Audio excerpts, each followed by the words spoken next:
लड़कियां जब ठान लेती हैं तो फिर ठान लेती हैं और पीछे नहीं हटती और अपने लक्ष्य को लेकर, अपने पूरे कृतित्व को लेकर समाज के सामने एक नया प्रतिमान स्थापित करती हैं। जिस इंसान ने कुछ करना होता है वो सब चीज़ों को इग्नोर करके ठान लेता है तो वो कर लेता है। मेरी स्पोर्ट्स कैरियर की शुरुआत मेरे घर से ही हुई।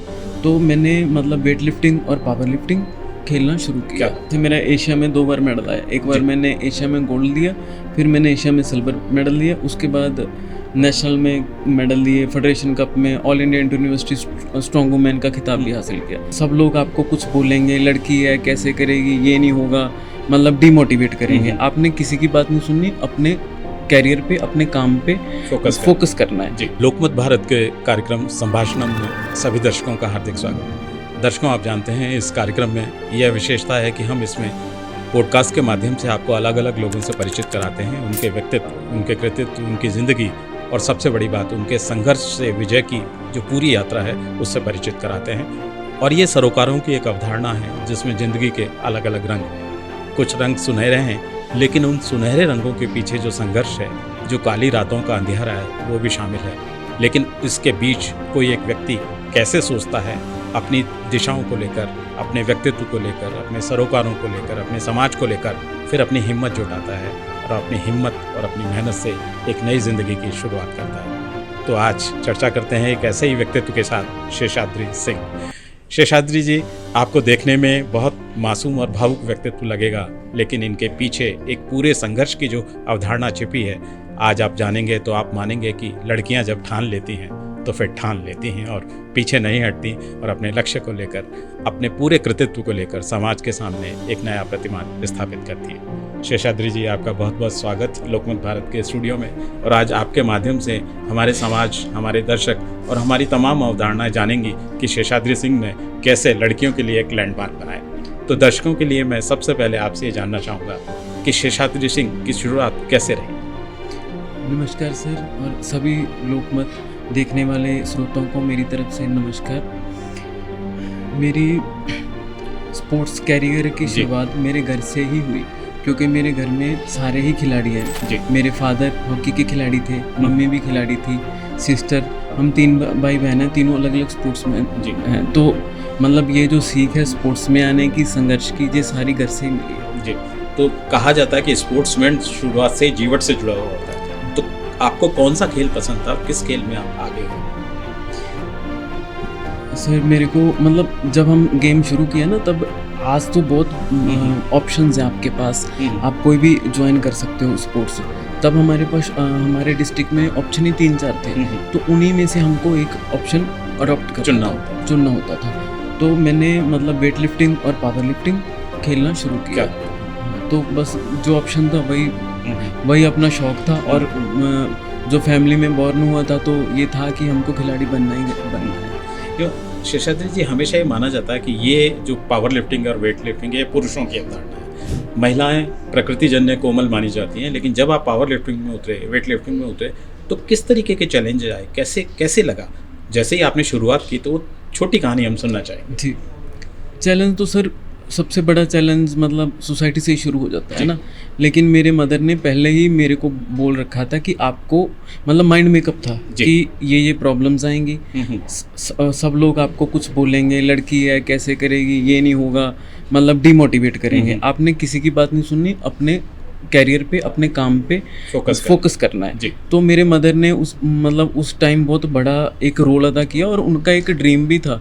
जब मैं छोटी थी, आई थिंक 3-4 साल की होंगी, वो तब से मेरे को, जब बच्चा थोड़ा थोड़ा समझने लगता है ना, तब से बोलना शुरू कर दिए थे, आपकी बेटे आपकी टी शर्ट के पीछे एक दिन इंडिया लिखा होगा।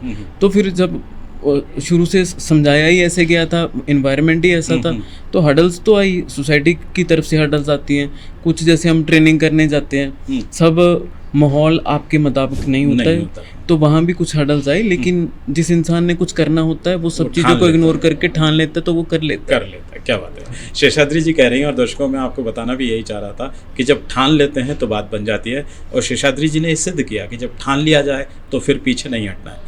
शेषाद्री जी, मैं आपसे एक भावुक पहलू की भी चर्चा करना चाहूँगा। मुझे जानकारी मिली कि आप कैंसर जैसी बीमारी से आपने उसका पाला पड़ा, और आपने उसको बहुत ही जीवट के साथ, निष्ठा के साथ में आपने उसको ओवरकम किया। तो ये शुरुआत कैसे हुई और कैसे तमाम विरोधों और उसके बाद आपने अपनी इस पूरी ताकत को जुटाया? सर पहले तो मैं मतलब जैसे मेरा एशिया में 2 बार मेडल आया, एक बार मैंने एशिया में गोल्ड लिया, फिर मैंने एशिया में सिल्वर मेडल लिया, उसके बाद नेशनल में मेडल लिए, फेडरेशन कप में, all India inter university strong women का खिताब भी हासिल किया। कैरियर बहुत अच्छा चल रहा था जी। और एक जैसे मेरे मदर का एक सपना था कि पेरेंट्स चाहते थे कि मैं 2 स्पोर्ट्स में अंतर्राष्ट्रीय खिलाड़ी बनूं। पावर लिफ्टिंग में वो सपना अचीव हो गया था, वेट लिफ्टिंग में अच्छा करने की कोशिश कर रही थी और चल भी रहा था अच्छा। उसके बाद एक छोटा सा एक्सीडेंट होता है, तब आप समझ सकते हो कि जब कोई खिलाड़ी जिसका जुनून, जिसकी सोच ही स्पोर्ट्स हो, वो मतलब एकदम एक्सीडेंट हो गया, इंजरी होगी, उसका सपना टूट गया। फिर उसके बाद मतलब मैं खुद शॉक थी जब मेरे को 2019 में पता लगा कि मेरे को थायराइड कैंसर है। वो पल आप समझ सकते हो कि इंसान को कितना जोड़ के रख सकता है। जो लड़की की सोच थी मतलब 2 गेम में अंतर्राष्ट्रीय खिलाड़ी बनना है, ओलंपिक्स तक जाना है, ठीक है, वो चीज़ ने तोड़ा, कैंसर ने तोड़ा। फिर सबसे बड़ा चैलेंज ये था जब मेरी रिपोर्ट आई, मेरे लिए वो पल मैं कभी लाइफ में नहीं भूल सकती।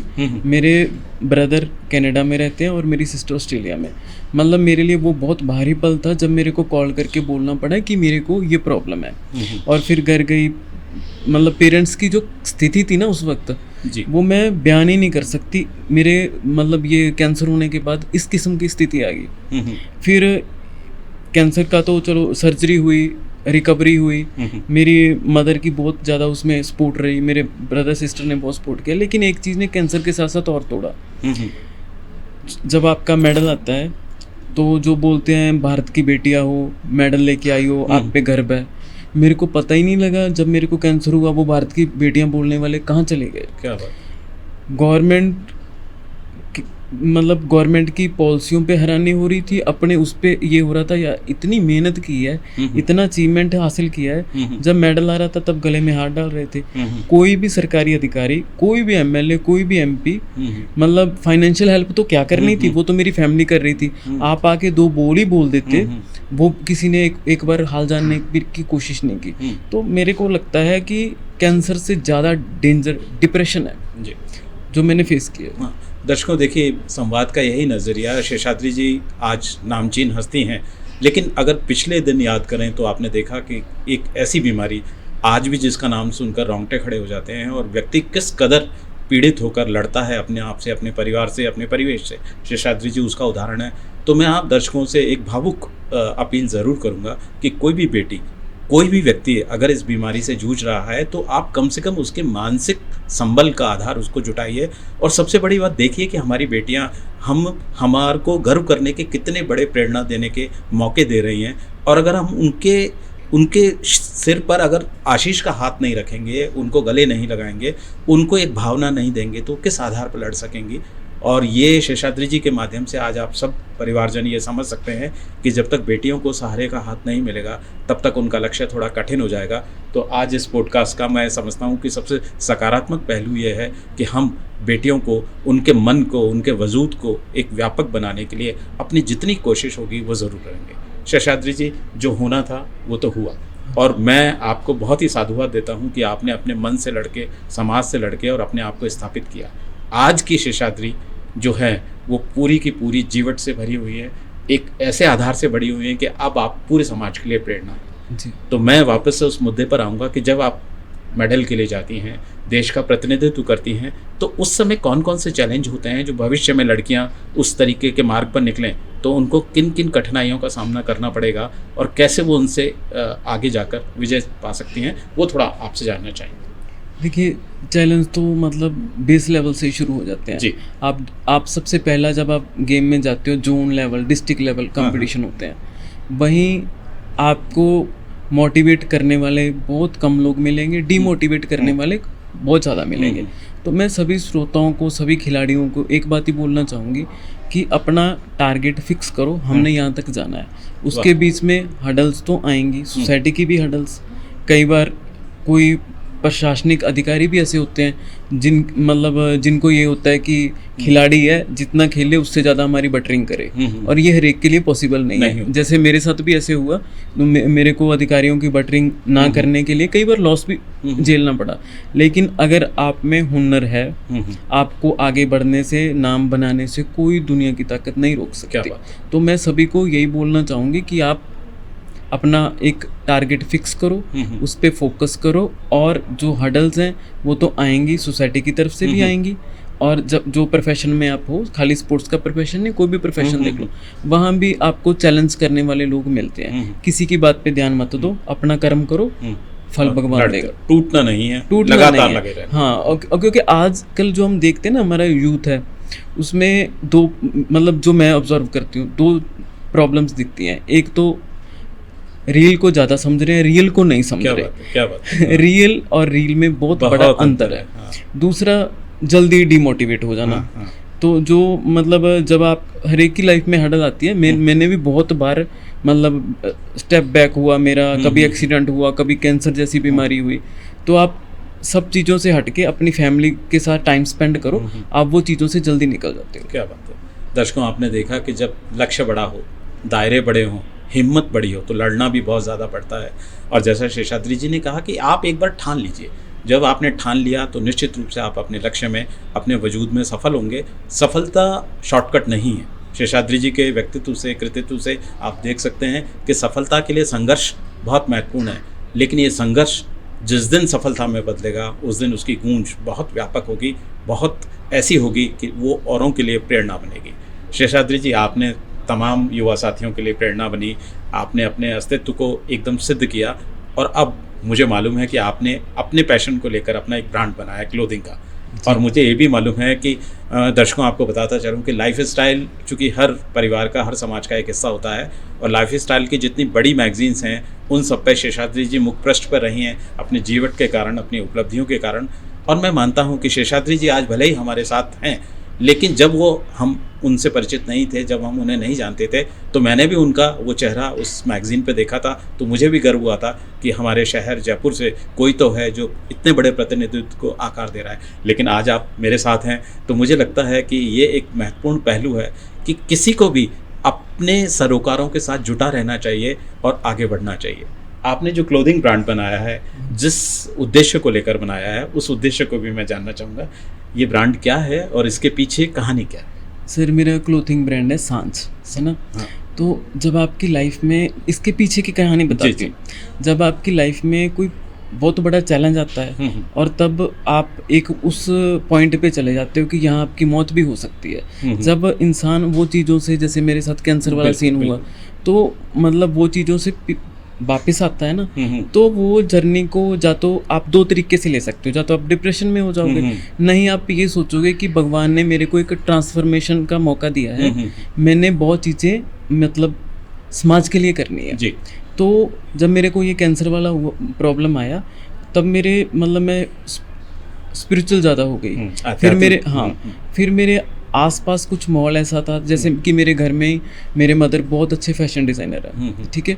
तो और फिर यहाँ हमारे राजस्थान में तो कोई रंगों की कमी नहीं है। हर एक जगह पे एक अलग कला है, कुछ कलाकार मतलब कसीदाकारी वाले कुछ साथ जुड़े।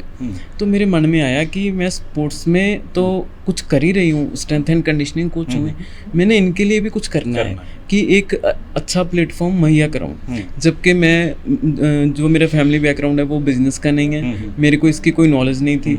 पर फिर मैंने वहाँ ठाना कि मेरे को अपना ब्रांड बनाना है। वो मतलब ठीक ब्रांड शेषाद्री सिंह का है चाहे, लेकिन वो असल में ब्रांड है कारीगरों का। उस ब्रांड में जो भी मतलब अपना किसी में अच्छा हुनर है, जो अपनी ड्रेस प्रेजेंट करना चाहता है कि वो उसमें अपनी ड्रेस सेल कर सकता है। तो मैं एक बड़े कॉन्सेप्ट को लेके चल रही हूँ, लेकिन अभी सांझ की शुरुआत है। सोच बहुत ऊपर की रखी हुई है। दर्शकों, आपने देखा कि सोच बहुत व्यापक है, लेकिन एक शुरुआत है, और मुझे लगता है कि दर्शकों का भरपूर प्यार आपको मिलेगा, और जो तमाम लोग इस तरीके की कला में हैं वो भी आपसे जुड़ेंगे। जी शेषाद्री जी, आज अच्छा अवसर है और मैं खुलकर आपसे जानना चाहूँगा कि कभी मौका मिले तो आप अपने, जैसे सभी लोगों के अपने अपने शौक़ होते हैं, आपके शौक़ हम जानना चाहेंगे।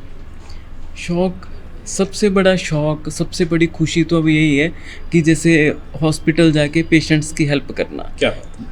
कोई पेशेंट है मतलब ये मेरा एक अब मेरी ज़िंदगी का एक हिस्सा बन गया है। पेशेंट मेरे को ऐसे लगता है वो मेरे परिवार का ही एक हिस्सा है। जब भी मेरे को मतलब समय निकालती हूँ मैं, ऐसा नहीं है कि समय मिलता है, मैं समय निकालती हूँ। आप किसी भी हॉस्पिटल में जाओ, वहाँ किसी की हेल्प कर दो, किसी को पानी पिला दो, किसी को कुछ पर्ची कटवाने में लाइन में लगने में प्रॉब्लम हो रही है, जो चीज़ें मैंने फेस की है ना, अब मैं सोचती हूँ जब भी मेरे को कोई ऐसे हॉस्पिटल में पेशेंट दिखता है ना, तो मेरे को ऐसे लगता है कि मैं भी इस लाइन में खड़ी थी और मेरी तबीयत ख़राब होती थी, मेरे टेस्ट हो रहे थे, तो पेरेंट्स के लिए भी टफ हो रहा था। तो अब मेरा मतलब शौक भी, मेरी खुशी भी सबसे बड़ी है कि पेशेंट्स की हेल्प करूं, उनका मनोबल भी बढ़ जाता है, मनोबल बढ़ाऊं। और मैं एक बात सभी दर्शकों को कहना चाहूँगी कि चाहे कैंसर है, चाहे कोई भी बीमारी है, उसका इलाज खाली डॉक्टर नहीं कर सकते, खाली दवाई से नहीं हो सकता।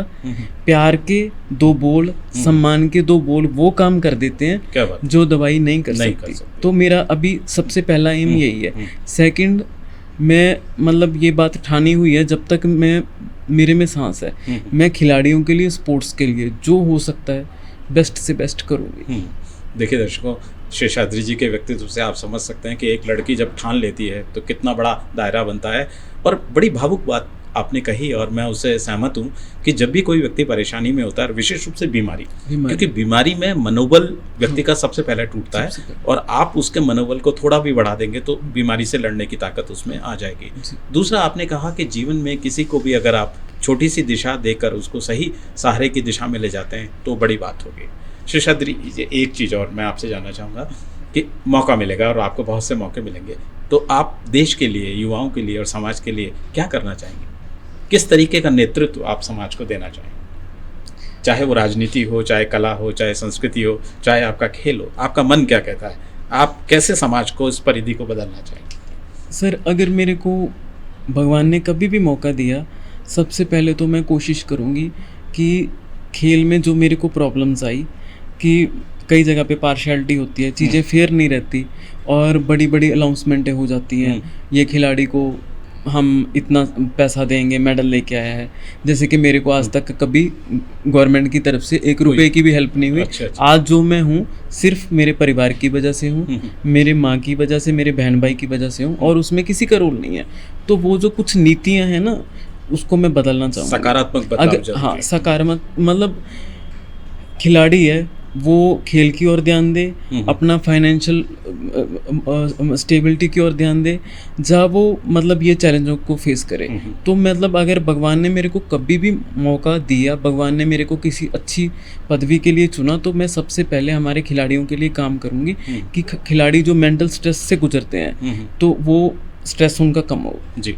और उसके बाद जो मतलब मौका मिलता है मेरे को, पेशेंट्स के लिए कर भी रही हूँ, आगे भी कोशिश करूँगी कि पेशेंट्स के लिए जो मेरे से हो सके अपनी हैसियत के मुताबिक कुछ ना कुछ अच्छा करूँ। और कला में तो मेरी रुचि है ही है, उसके लिए तो कर ही रही हूँ। एक बात और शेषाद्री जी, क्योंकि हमारे समाज की तमाम चीज़ें राजनीति पर जाकर अटक जाती हैं जी। और जैसा हमारे समाज की अवधारणा होती है, जैसे जो पार्टी है या जो भी जिस तरीके का पार्टी लाइन होती है, पूरे देश में वातावरण भी उसी तरीके का होता है जी। चूँकि आपने तमाम अच्छे बुरे तमाम पहलू देखे हैं, आपको राजनीतिक प्रतिनिधित्व का मौका मिले तो आप कौन सा बदलाव समाज के लिए चाहेंगे? कुछ भी अपने मन की बात, जैसा आप चाहें कि किस तरीके का परिवर्तन समाज में आना चाहिए। बदलाव तो सर बहुत करने वाले हैं। हाँ। बदलाव तो देखो हर एक फील्ड मांगता है जी, जी। है ना। मेरा स्पोर्ट्स, और मेरे ख्याल से जब आपको ऐसी बीमारी से आप जूझते हो, हॉस्पिटलों के बहुत चक्कर लगाए, पहला तो सबसे बड़ा बदलाव 2 चीज़ों में करने वाले, मेडिकल में बड़े बदलाव करने वाले हैं, तो फिर उसके बाद स्पोर्ट्स में तो बदलाव करने की ज़रूरत है। और मेरे को जिस भी फील्ड में मौका मिला, उसी फील्ड में काम करने का मौका मिला, तो मैं उस फील्ड में अच्छे वो करूँगी। और मेरे को ऐसे लगता है कि चाहे पेशेंट्स हैं चाहे खिलाड़ी हैं, अगर मेरे को मौका मिला ना कि कोई ऐसा संगठन बनाया जाए जहाँ कुछ ऐसी गवर्नमेंट की तरफ से पॉलिसी हो जो जब वो मेंटल स्ट्रेस झेलते हैं ना, वो उनकी काउंसलिंग के लिए कुछ किया जाए, तो वो मैं ज़रूर करूँगी। देखिए दर्शकों, ये कितनी अच्छी बात शेषाद्री जी के माध्यम से आई है कि जब हम किसी भी प्रकार के संघर्ष में हो तो सबसे बड़ी बात कोई सहारे का हाथ हमारे सामने हो, वो बात ज़रूरी है। शेषाद्री जी, थोड़ी सी दिशा परिवर्तित करते हुए बताता हूँ।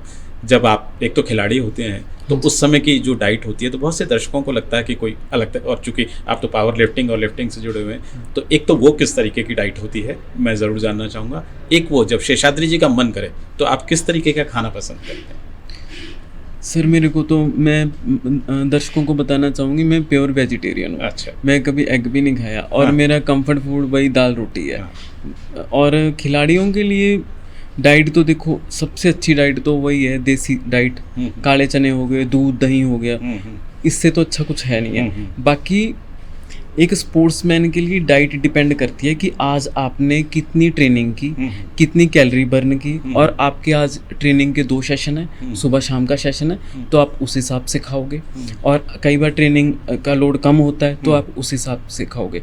मेरे अकॉर्डिंग खिलाड़ियों के लिए डाइट डिपेंड करता है उसके ट्रेनिंग सेशन पे। एक और बात जानना चाहूँगा कि घूमने में आपको क्या पसंद है और मौका लगे तो क्या देखना चाहेंगे यात्राओं में, घूमने देश विदेश, भारत में कौन सी? देखिए, आउट ऑफ इंडिया तो मैं अमेरिका भी गई है ना, और एक बार हम खेलने चाइनीज ताइपाई भी गए, कनाडा भी रह के आई हूँ। मेरे को तो मेरा राजस्थान अच्छा लगता है। किस तरीके की चीज़ें, किले, महल, नदियाँ, पहाड़, कौन सी चीज़? मेरे को यहाँ के फोर्ट अच्छे लगते हैं। और कोई भी देश है, कोई भी स्टेट है, वो बनती है लोगों से। अपने राजस्थान में जो कला है ना, हमारी संस्कृति है, बहुत रिच है। सारे भारत की ही हम बात करें ना, भारत में घूमने वाली इतनी जगह है, मेरे को लगता है भारत जैसा पूरी दुनिया में कोई कंट्री नहीं। तो मेरे को तो अगर मौका मिलेगा तो मैं तो इंडिया में ही घूमूंगी, उसमें भ्रमण करेंगे। जी जी। एक आखिरी बात, दर्शक आपके साथ हैं, दर्शकों को आप अपने कौन से मन की बात कहना चाहेंगे कि उनको मौका लगे तो उन्हें क्या करना चाहिए? कोई भी बात, जैसे हम समाज के लिए एक प्रेरणा देने की बात करते हैं, तो अगर आपको मौका मिले तो आप कौन सी प्रेरणा हम हमारे दर्शकों को देना चाहेंगे? मैं सभी दर्शकों को मतलब यही मैसेज देना चाहूँगी कि आप अपना कोई भी एम है, कोई भी आपका टारगेट है, उस पे फोकस रखो। और एक जो सोसाइटी में मतलब कई बार हमें ये चीज़ें चैलेंजिंग लगती हैं, फेस करनी पड़ती हैं कि किसी की बात सुन के अपने आप को डीमोटिवेट कर लेना। तो मैं सभी दर्शकों को यही बोलना चाहूँगी, हर्डल्स लाइफ में आती हैं, संघर्ष ज़िंदगी का एक हिस्सा है, हर एक कैरियर में संघर्ष है।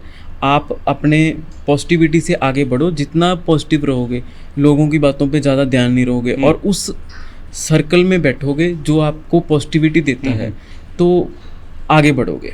मेरे हिसाब से तो ये पॉजिटिविटी इज़ द बेस्ट, ये सब फील्ड पे लागू होती है। जी दर्शकों, आपने देखा, और शेषाद्री जी जिन बातों को नहीं कह पाई, ये मेरे लिए अच्छा अवसर है, मैं एक छोटी सी कविता के माध्यम से उनके व्यक्तित्व को आपके सामने ला देता हूँ कि दीप निष्ठा का जले तो आंधियाँ बाधक न होती, दीप निष्ठा का जले तो आंधियाँ बाधक न होती, आदमी में लगन हो तो दूरियाँ बाधक न होती, आदमी में लगन हो तो दूरियां बाधक न होती, हारते हैं वे जिन्हें विश्वास अपने पर नहीं है, हारते हैं वे जिन्हें विश्वास अपने पर नहीं है, बढ़ चले राह में पथिक तो दूरियां बाधक न होती, बढ़ चले राह में पथिक तो दूरियां बाधक न होती।